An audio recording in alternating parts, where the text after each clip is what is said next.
नमस्कार दोस्तों, हम आए हुए सर के पास और जो 72,825 को लेकर के जो सुप्रीम कोर्ट में सुनवाई हुई क्राइटेरिया के लेकर के हम सर से बात करेंगे कि क्या रहा। देखो, सुप्रीम कोर्ट ने एक बड़ी सुनवाई करते हुए कि इस पूरे बहाली को एक तरीके से सुनने का निर्णय लिया है।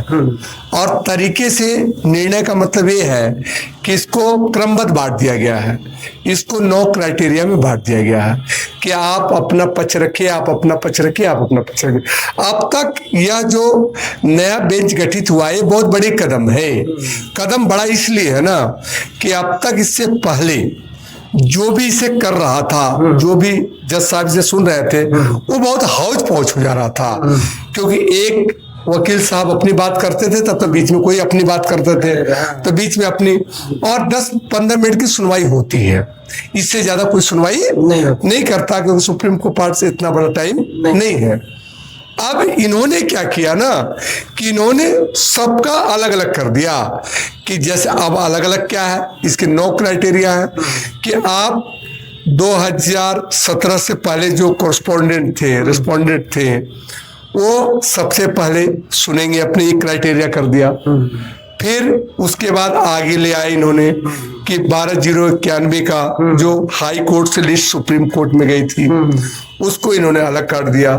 फिर 859 का क्राइटेरिया इन्होंने अलग कर दिया। तो इस तरह से ये तमाम क्राइटेरिया बांटकर हर चीज की सुनवाई अब अलग अलग पॉइंट ऑफ व्यू से करेंगे। और कोई भी जो जिसमें हो, हर अभ्यर्थी, मतलब 30,000-26,000 अभ्यर्थी है, कुल टोटल ही है 26,000 अभ्यर्थी है, या 28 मान लो आप, या मैक्सिमम 30 मान लो, तो ये कहीं ना कहीं किसी न किसी सिस्टम में 9 क्राइटेरिया में टच कर रहे हैं जी। अब इसमें 10% से 15% ऐसे अभ्यर्थी होंगे जो किसी क्राइटेरिया को टच नहीं कर रहे, क्योंकि कंडीशन है, किसी क्राइटेरिया को टच नहीं कर रहे होंगे। जैसे अभी इसमें गूगल फॉर्म एक बार भरवाया गया था, इसके बारे में कोई क्राइटेरिया में से बांटा नहीं गया है कि गूगल फॉर्म क्या क्या होगा, क्योंकि सुप्रीम कोर्ट के आदेश से गूगल फॉर्म, बता दूं आपको, भरवाया गया था। उसके बाद एक फिल्टर्ड आया था, एक 16 दिसंबर का आया था, तो उससे पहले कितने लोग हाजिरी दे रहे हैं यहाँ, तो उस पर भी 14,000 लगभग बच्चे हैं। तो अब 2 बातें हैं मुख्य बात है कि जो अभी जज साहब सुन रहे हैं, दत्ता सर है, वो नया बेंच से गठित होके आए हैं, तो इन्होंने यह काम तो कर दिया कि हौज पौज खत्म कर दिया।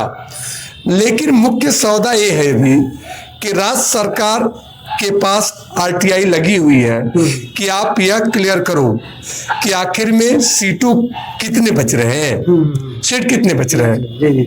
क्योंकि पिछली सुनवाई में करोल साहब के आगे राज्य सरकार ने बात बोली थी कि लगभग 6,100 सीटें खाली हैं।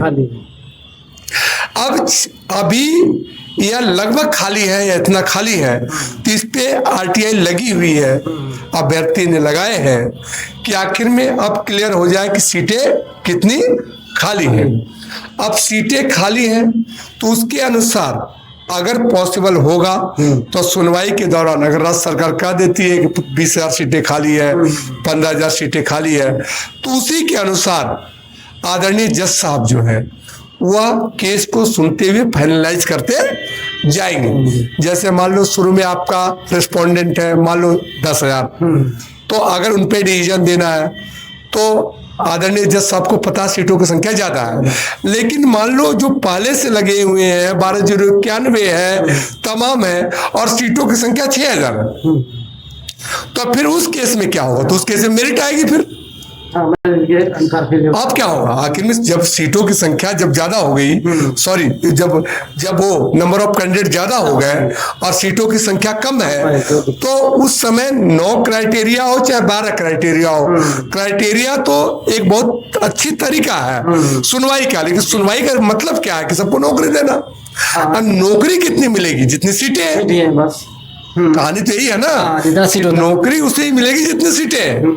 और सीटें हैं, अगर राज्य सरकार अभी दे देती 6,000 सीटें हैं, तो अंतिम में बात तो है आके फंसेगी कि आखिर में आप मेरिट पे लो सबको, हाँ, जिसका मेरिट, जिसका मेरिट लो।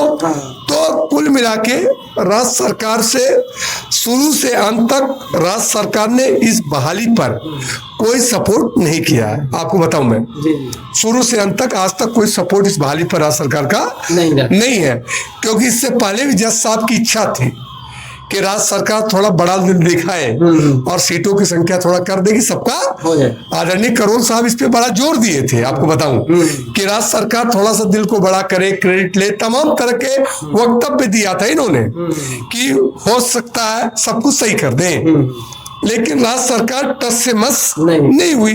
तो नतीजा जब टस से मस नहीं हुआ और गूगल फॉर्म भरने के बाद नंबर ऑफ कैंडिडेट 30,000 32,000 पहुंच गए, तो आखिर में बचा क्या रास्ता? वही तो बचा क्या? इसलिए पिछले जज साहब जो कुछ इच्छा तो रखते थे कि कुछ कर दे हम, लेकिन जब इन्होंने पूरा सिस्टम समझ गए कि यहाँ 6,000 है या 30,000 है तो कितना सिस्टम इधर उधर करेंगे। तो अंत में एक खेल मेरिट पे आ जाएगा। अंत में मेरिट पे आना ही आना, आप ये समझिएगा इस बात को, मेरिट पे आना।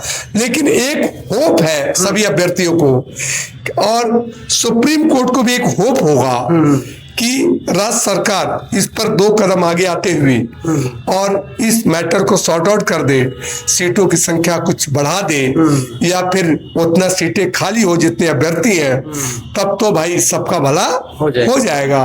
नहीं तो गूगल फॉर्म जो भरे हैं उनके बारे में बता दूं, उनका तो दूर दूर तक अभी कोई नंबर की संभावना नहीं है, क्योंकि जब सीटों की संख्या 6,000 बताई जा रही है साथ, तो फिर आगे जो गूगल फॉर्म से पहले रिस्पोंडेंट जो पहले से हाई कोर्ट से सुप्रीम कोर्ट में आए, उनका दावा तो पहले हो जाएगा कि हम शुरू से केस लड़ रहे हैं जी।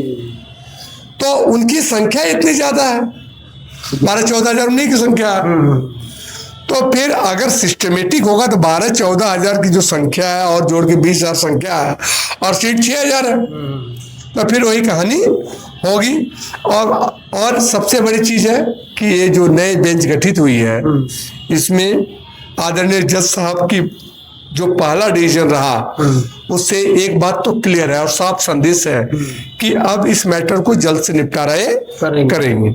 क्योंकि किसी चीज को करना होता है ना, तो तरीके से करो तो करने की बात से समझ में आ जाती है कि क्या होने वाला है। तो जब इन्होंने क्राइटेरिया बांटा तो निश्चित तौर पर अभ्यर्थियों में एक खुशी की बात आ गई कि जो हौज पौज का सिस्टम था वह खत्म हो गया और सब अपनी बातों को रखेंगे। इसमें जो वकील साहब लोग हैं उनको अपने बातों को अब तरीके से रखकर जज साहब के सामने रखना होगा। और आगे डिसीजन तो आपको फिर बता दिया मैंने, बार बार एक चीज बोल रहा हूं कि जो भी डिसीजन होगा वह राज्य सरकार के कहने से ही होगा। कहने का मतलब सीटों की संख्या, ये नहीं कि राज्य सरकार कहेगी तो सीट के अनुसार। सुप्रीम कोर्ट तो भाई सर्वश्रेष्ठ है, लेकिन सुप्रीम कोर्ट को भी वह जगह चाहिए ना जी। क्योंकि इससे पहले करोल साहब थे जो वो साफ कहे थे इस बात को लेके कि भैया इतनी ज्यादा सीटों को तो हम क्या सुप्रीम कोर्ट के सारे जज मिल के भी कहेंगे ना, तो हम नहीं कह पाएंगे कि आप 30,000 32,000 वैकेंसी को भरो।